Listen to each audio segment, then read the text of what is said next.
Russia got it wrong again. After one of the most aggressive bombing runs of the war, Russian forces were convinced they'd wiped out every last one of Ukraine's Bradley fighting vehicles. They were sorely mistaken. And now they're paying the price for that mistake. The incident occurred in Ukraine's Sumy Oblast, close to the contested village of Andriivka, which has been a site of serious fighting for quite some time now. It's right by the border separating Ukraine and Russia, and the two sides have battled back and forth to take control of the area. Last year, Ukraine was in control not just of Andriivka, but of surrounding villages as well. Russia had almost no foothold in Sumy Oblast, which gave Ukraine the opportunity to launch cross-border raids into Russia's Kursk Oblast, taking over or disrupting dozens of border towns and settlements in the process. At the peak of the offensive, Ukraine held control of hundreds of square miles of Russian territory, proving that it was more than capable of copying the Russian playbook and forcefully taking land from its enemy, while giving Russia's president, Vladimir Putin, a much-needed dose of his own medicine in the process. In the end, the offensive couldn't be sustained. Russia diverted some of its forces to push the Ukrainians back and recapture lost ground, and in the early months of 2025, Ukraine lost its last slivers of Kursk land. Then the Russians launched a counterattack, with units marching over the border into the Sumy region. But here's the catch. Those troops have almost no combat vehicles to support them. They're traveling either by foot or on bikes or quads. The reason for this is simple. Russia has suffered tremendous losses of equipment over the course of the war so far. Estimates vary, but Oryx has visually confirmed more than 3,700 tanks and 7,500 armoured vehicles destroyed, plus hundreds of missile launchers and thousands of transport vehicles. And that's just the losses caught on camera.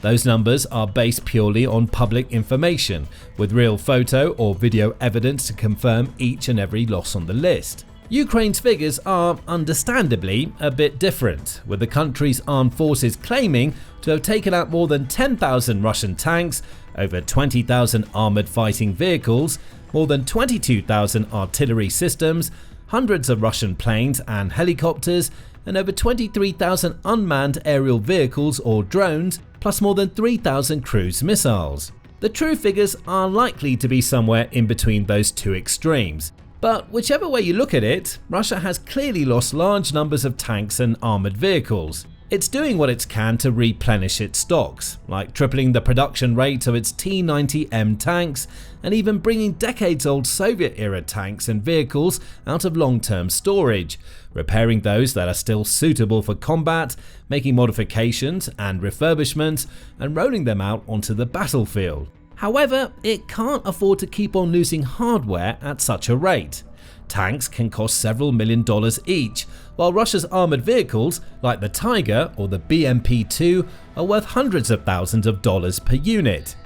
Every time Ukraine takes one out, it represents a huge financial loss for the Russians, and right now, with the country's economy in a perilous position, combined with the continued threat of sanctions and US tariffs, the Kremlin simply cannot afford those kinds of losses. Putin has already announced a cut to military spending for 2026 in a desperate attempt to help his country avoid a dramatic recession, and Russia has had to readjust its military tactics to avoid the risk of becoming an almost demechanized army. This was pointed out by US military correspondent and blogger David Axe in a recent post on his Trench Art blog. Axe quoted online open source intelligence analyst Mokleson, who posted on X. Not sure anybody noticed this, but so far RU has visibly lost one MRAP in Sumy Oblast. Everything is done either on foot or by bike and quad. He went on to note how this sole loss of a single mine-resistant ambush-protected armoured truck demonstrates just how bad Russia's shortage of combat vehicles really is. In 40 months of hard fighting, Russia has lost around 13,000 tanks, infantry fighting vehicles, armoured personnel carriers, and MRAPs. That's as many combat vehicles as Russia operated on the eve of the wider invasion in February 2022. The Russians produce a couple of thousand new armoured vehicles every year, and have already recovered from long-term storage most of the old Cold War vehicles that aren't just piles of rust. But even these vehicles are too few. It's not for no reason that civilian vehicles, cars, trucks, buses, golf carts, motorcycles, and electric scooters now account for 90% of the vehicles the Russians lose every month. The Russian army is in danger of becoming a demechanized army. However, while Russia may not have too many tanks and infantry vehicles these days, it still has a whole lot of people. Indeed, the army's tally of around 1.3 million active duty personnel has remained largely consistent over the course of the war so far. That's largely down to the Kremlin's intensive recruitment drives and other less savoury techniques for getting people to join the fight. It's famously offered huge cash incentives for able-bodied men who are willing to sign up and spend some time at the front lines, reaching up to $40,000 in some cities and regions. Putin also began Russia's biggest military call-up in years back in April, with 160,000 young men aged between 18 and 30 ordered to join the so-called Special Military Operation. On top of all that, Russia's forces are also being bolstered with the expected arrival of up to 30,000 soldiers from North Korea. Plus, the country has been aggressively intimidating, coercing, and even blackmailing migrants from Central Asian nations such as Tajikistan, Turkmenistan, and Uzbekistan to join its fight, even creating special migrant units to send to the most dangerous stretches of frontline land. This is all part of Putin's long-term plan to ensure Russia has the second largest army in the world after China, with a grand goal of 1.5 million active duty members. So far, that plan is working, even as Russia recently reached the grim milestone of more than 1 million casualties, with over 250,000 soldiers killed and more than 750,000 injured. The country continues to bring in new recruits to replace those that came before them. Indeed, recent reports suggest that Russia is able to recruit around 30,000 new troops each month, which covers the estimated 30,000 of its soldiers who are killed or wounded in Ukraine on a monthly basis. And that brings us back to Sumy, explaining why Russian troops in the region are quite literally marching across Ukrainian land rather than riding in relative comfort and security on board armoured vehicles. Because the Kremlin treats its troops like cannon fodder, disposable pawns that can simply be tossed into the firing lines and replaced a few days later should they die or suffer serious injuries. It knows that replacing men is much easier and cheaper than replacing expensive tanks and armoured vehicles, and so Russian commanders have rewritten their doctrines to make use of the many simple civilian-style vehicles and massive manpower advantage they have over their opponents. But this strategy has two clear and obvious downsides. First, without vehicles to back them up, Russian forces advance much more slowly than they usually would. Thanks to that, as Ukrainian-American war correspondent David Kirichenko puts it certainly becomes much harder to achieve any sort of, call it a big and beautiful breakthrough. The second big disadvantage is that if those groups of Russian troops, riding the likes of motorcycles and quad bikes, come across Ukrainian tanks or armoured vehicles, they'll be utterly ineffective, forced to flee or blown to smithereens in a matter of seconds. Russia has to mitigate that risk however it can, finding and taking out Ukraine's vehicles before its troops move on into an area. To do this, it relies primarily on its aerial forces. While Russia famously saw around a third of its bombing fleet damaged or destroyed in the iconic Operation Spiderweb strike of June 1st, and has also seen some of its jets and other aircraft taken out by Ukraine with the help of drones, missiles and air defense systems, it still has a relatively strong air force. It boasts around 10 times as many warplanes as Ukraine has, and a huge arsenal of glide bombs which it uses to support ground troops. On a regular basis throughout the conflict so far, Russian planes take to the skies along the front lines, dropping up to 100 CAB or UMPK glide bombs each and every day. Their aim is not only to take out any Ukrainian vehicles or air defences that might be in those areas, but also to deter Ukraine from bringing tanks and armoured units into those areas, out of fear that they'll be bombed and destroyed. For a long time, this strategy was incredibly effective, and Ukraine had almost no way to counter them. Indeed, in a Telegram post dated March 23, 2024, the Ukrainian deep state account wrote, Despite some stabilization of the front at the beginning of the month, the enemy has been conducting a large number of counterattacks and banzai attacks for the past 10 days. Before that, abundantly showering the positions of the defense forces with Fab cabs. The latter have become a miracle weapon for the Katsap, which brings results and has practically no countermeasures. The Russian strategy was clear: bomb first, assault after. And it helped them take towns and gain large amounts of ground for a while. Then Ukraine figured out how to counter it, using radio jammers that make it much harder for the bombs to hit their targets, with many flying wildly off course and landing harmlessly in empty fields. This was revealed on the Fighter Bomber Telegram channel, where a Russian pilot wrote, "The bombs are still flying, planned targets are being hit, but there's a catch. They're missing. All satellite-guided correction systems have officially left the chat. Both Russian and Ukrainian EW specialists have mastered portable and mobile EW stations, which now saturate the front line on both sides, rendering satellite-guided corrections for all munitions, not just UMPKs, useless." The pilot went on to note that it now takes anywhere from 8 to 16 bombs to even have a chance of hitting their intended target. Yet, despite the bombing runs becoming significantly less effective thanks to Ukrainian jammers, Russia has persisted with the tactic. Perhaps it has no other strategy, or maybe it simply wants to save face and appear to be doing more damage than it really is. Either way, it's continuing to drop bombs, and it recently launched a particularly intensive campaign along a relatively small section of the Sumy front, near towns like Andriivka, Oleksivka and Kindrativka, where the aforementioned Russian brigades were struggling to survive. This was reported once again by Mokleson on X. 30th and 22nd MRR together with 40th Marines are really struggling near Kindrativka and may be surrounded soon. 177th Marines and 155th Marines near Oleksivka are doing a bit better, but also struggle to maintain their positions. RU is dropping an insane number of FABs there.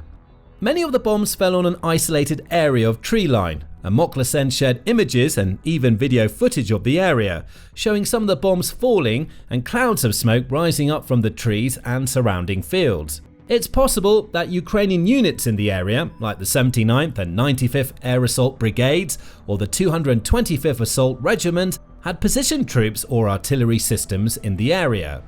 The Russians may have also believed that Ukraine had a stash of Bradley infantry vehicles in that location, and they were absolutely determined to blow up anything that might be concealed between the trees. It hasn't been revealed how many, if any, Ukrainian targets were hit by the bombs, but the Russians certainly weren't expecting what happened next. Having dropped so many bombs in such a small area, they likely assumed they'd wiped out Ukraine's supplies of Bradley vehicles and could send their troops onward to take more territory.